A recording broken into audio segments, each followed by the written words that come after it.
Minu suhe muusikaga on melomaanlik.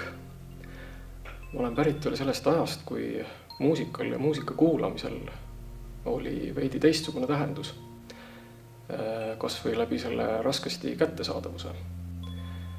Väga palju kuulati muusikat ühiselt ja ühte plaati kuulati tõesti algusest lõpuni.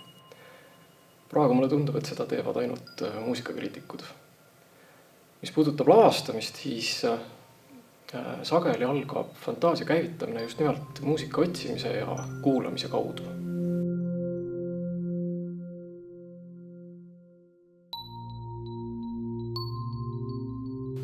See, et iirlased ja eestlased on suurel moel mingit moodi sarnased, minu arvates ei ole müüt, sest meie ajaloos, mütoloogias, kultuurilises traditsioonis ja rahvuslikus identiteedis on väga palju sarnaseid elemente.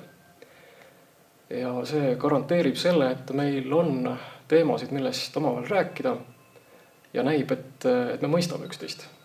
Ka huumor tundub, et klapib.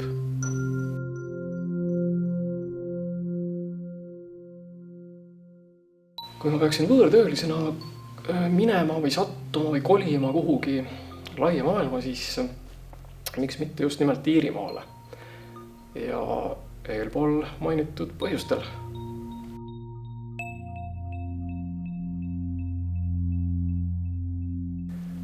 See on lugu inimestest, kes leiavad oma hääle muusika tegemise kaudu.